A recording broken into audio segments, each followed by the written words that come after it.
So, the thing about stories, I mean really good stories, is that they have a life of their own. Now, I suspect that most of us have indeed heard these parables of loss so many times that it is the many and varied interpretations of these parables which we tend to remember. Those interpretations of who's who and what's what, they tend to stick with us, rather than the details and circumstances under which these particular parables were born and raised. I'm guessing that the vast majority of the interpretations of these parables, the parables of the shepherd, the woman, and the father, are usually identified as a symbol for the mystery which we call God. But if this mystery really is beyond the beyond and beyond that also, and we are in God and God is in us, then every character in every parable you have ever heard is in God, and God is in every character. Now, this doesn't really present much of a problem with the first two parables of loss. We can wrap our heads around God embodied in a shepherd or a day school teacher who carefully tends her flock. We can also identify with a businesswoman trying to account for every last penny and rejoicing when what was lost is found. We do tend to point to these characters in order to personify the mystery, so that it's not just the characters' actions which are pointed to as the workings of divinity, but the characters themselves are viewed as stand-ins or symbols of God himself or herself. When we do see ourselves in the story, we are usually the lost sheep, the lost coin, the lost child. And we take comfort in the reality that no matter how lost we may become, God, the personified supernatural being out there or up there, will come to find us and bring us back home. But when we begin to see the divine mystery, the creator of the cosmos, and try to imagine the one which is the great I am, the I am who I am, or I shall be who I shall be, Yahweh, as so much more than simply a person. Well, the idea of a shepherd or a woman or even a father who loses his son, these mere personifications begin to lose their ability to symbolize the mystery. So today, I'm inviting you to stop trying to identify the divine mystery as an individual person in these parables. I also want you to resist making the story all about you, which we tend to do with these parables. Don't try to see yourself as a character in the story. You are not a lost sheep or a lost coin, and you are not a lost child. You are not a wretch. You are fearfully and wonderfully made. It's not all about you. So let's try to focus on what's actually happening in these parables. If we begin with what is actually happening in these parables, we will have to confess that these parables of the lost and the found are simply outrageous. If we fix our gaze upon the surface, we limit the power of these parables to do what parables are designed to do, to turn worlds upside down and lives inside out. These parables have an air of foolishness about them if we see them as simple stories told by Jesus about the way a personified God loves us, which I confess is the way I usually approach these stories for many, many years. But surely Jesus can't be pointing to the great I am, the mystery which we call God, and saying that God is a fool. For only a fool would leave 99 sheep to look for one lost sheep. That's a really foolish shepherd and a horrible daycare worker. Only a fool would leave the 99 unguarded to wander aimlessly, to be ravaged by some unknown predator, or to fall prey to who knows what. Only a fool would leave to search for the stray who might be wounded, damaged, dying, not interested in being rescued. Only a fool would risk a reputation as a wise shepherd, a careful guardian, to be known as a fool, simply in an effort to seek out one lost sheep. Only a fool would find, would restore, would be a shepherd foolish enough to care enough to save the lost, the wandering, the lonely, the one outside the boundaries. Only a fool would sweep and sweep and sweep, leaving her purse unguarded to search for one coin. I supervised a very large accounting department for a travel company for a very long time. And if the loss was less than $1, you did not look for it for more than 5 minutes. It was a waste of time. It was a foolish search based more on a person's vanity than on the outcome. I'm not going to be defeated by this balance sheet. Sorry, Marnie, you got set up there. That's not fair. Fortunately, when it's our own coins, we can pretty much do what we want with them. But only a fool would resist the contentment, the satisfaction to pursue what is lost. When they have a treasure right there, 99 coins right there, enough to throw a wonderful party with. Only a fool would rather be relentlessly looking for one small lone coin when 9 known and countable are all that are really needed. A small but secure fortune in hand, only a fool would fret about the loss of a coin. So small you can't purchase anything with it. Only a fool would know the joy, the absolute delight. And here's the delight of finding what really isn't needed. Only a fool would rejoice with such extravagance. Only a fool would be such a steward as this. Only a fool would welcome home with joy and abandon a wayward child who has used, rejected, dishonored, and then returned only to try to use you again. Only a fool would run headlong, open-armed to kiss such a wayward child, extravagantly bestowing more of the household treasures upon this wayward child.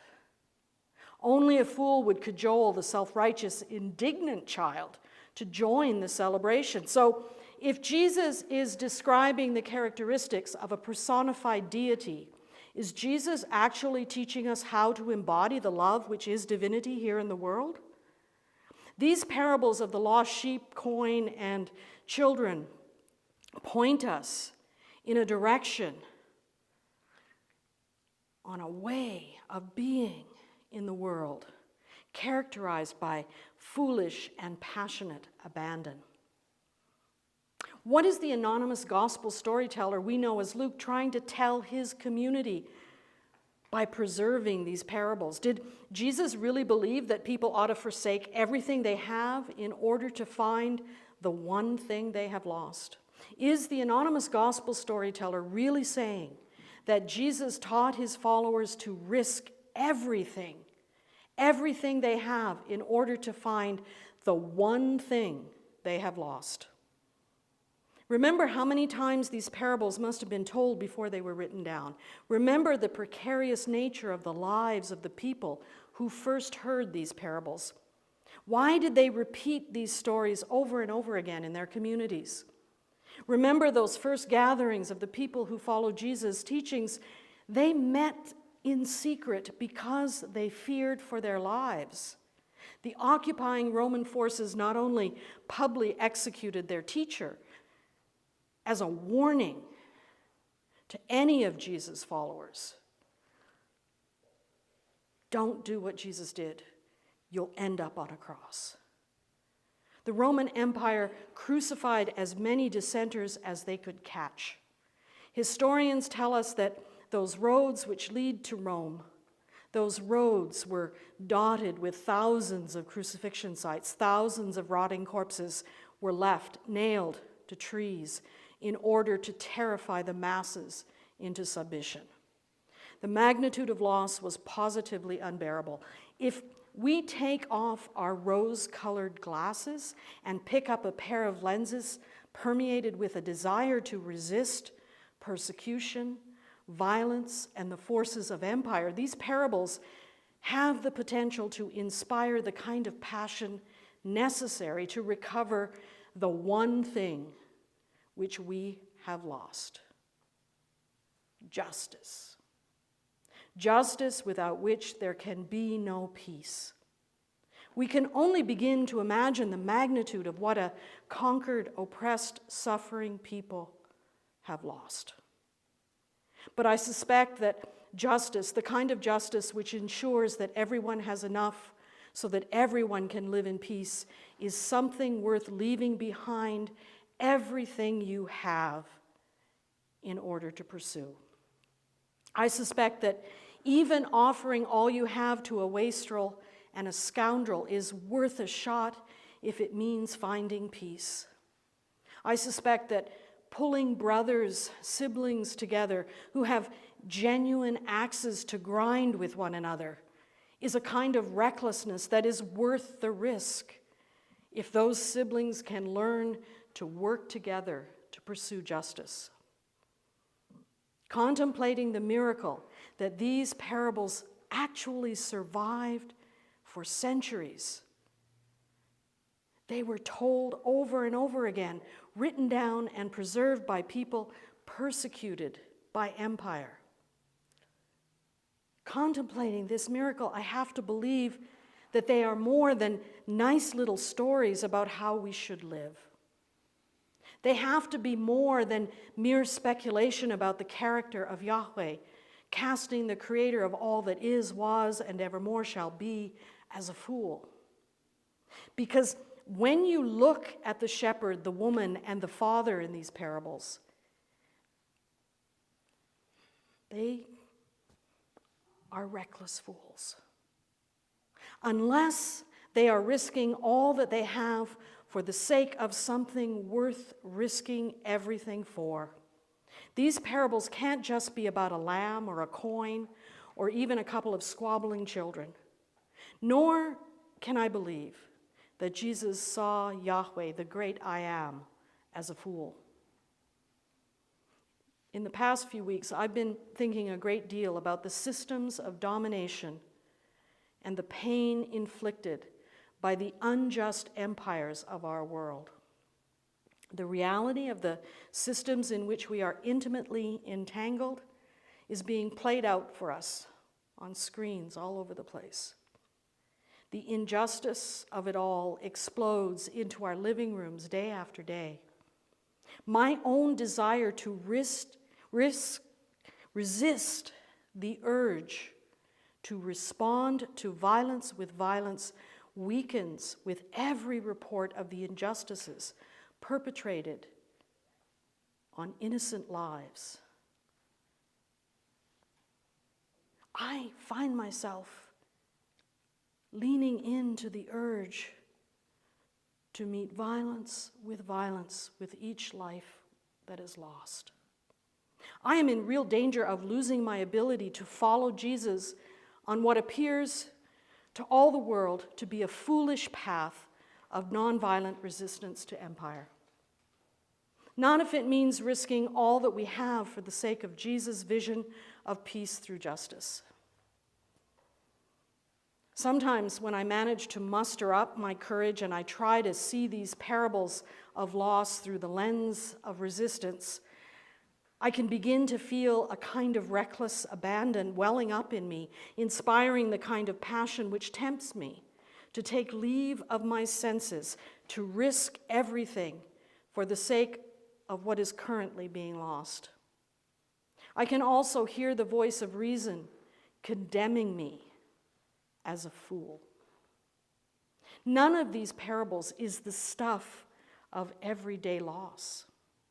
I don't think that Jesus or his followers or the anonymous gospel storyteller told these parables in order to teach their listeners about the character of Yahweh. Think about Jesus.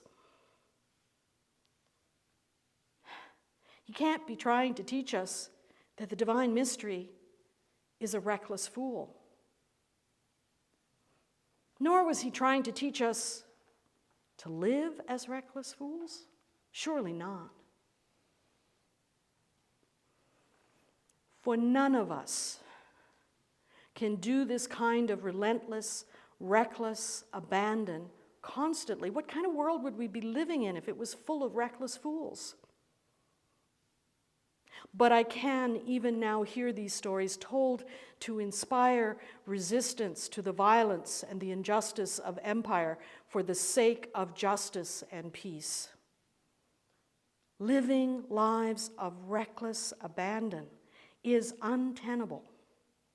Jesus' vision of the Basileia Tanthéon, the empire of divinity, is not the world we currently live in.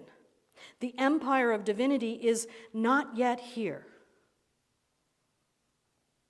But there are times, there are moments when risks must be taken. Times when we must leave all that we have, all that we know, in order to seek the kind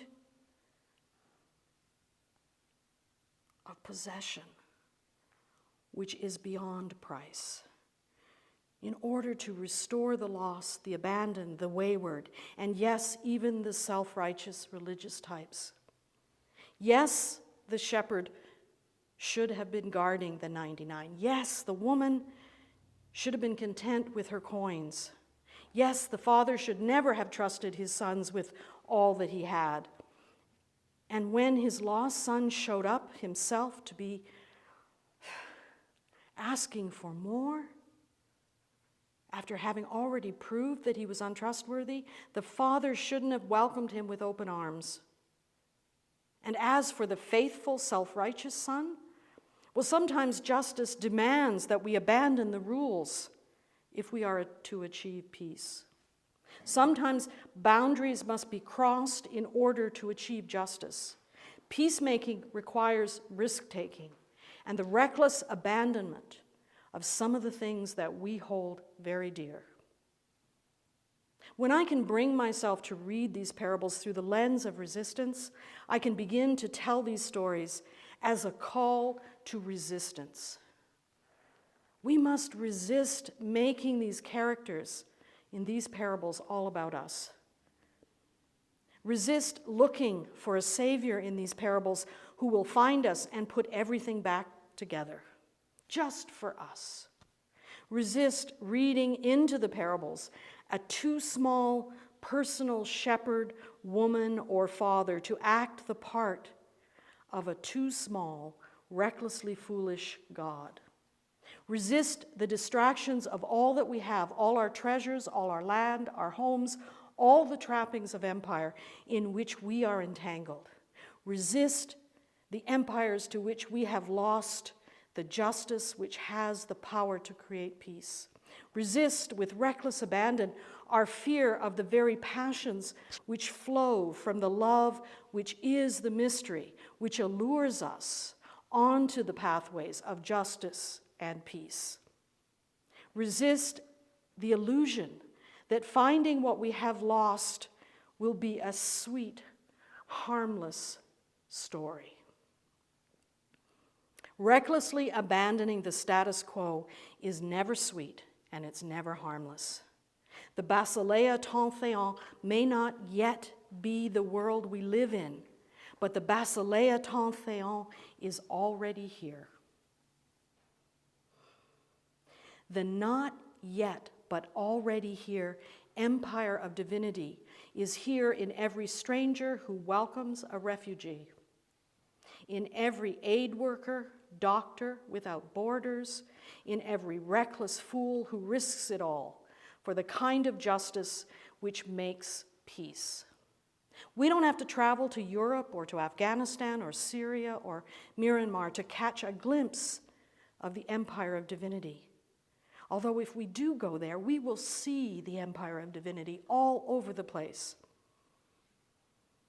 For the not yet reign of love is already here. You can catch glimpses of this love resisting the violence of domination systems in every champion of the environment, in every compassionate advocate for the poor, the oppressed, and the marginalized. You can see it in the reckless passion of justice seekers fighting for affordable housing, equitable health care, and food security.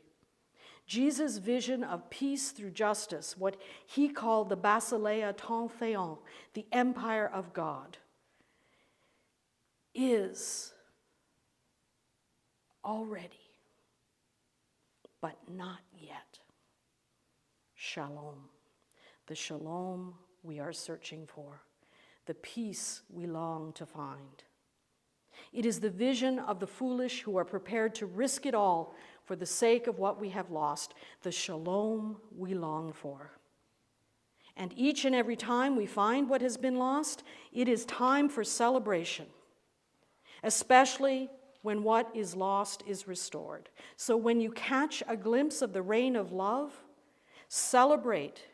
And as you celebrate, remember to invite others into the party. What shalom there will be, what shalom there will be when peace is restored through justice. When peace, which is now lost, breaks out, and the lost, the forsaken, and the forlorn greet one another with open arms, and they all go into the feast to celebrate, for what was once lost is now found. Embrace the holy foolishness which lives in, with, through, and beyond each of us. Being a fool for the sake of shalom is a high calling. It is our calling. It is our calling to risk it all for the sake of love. Amen.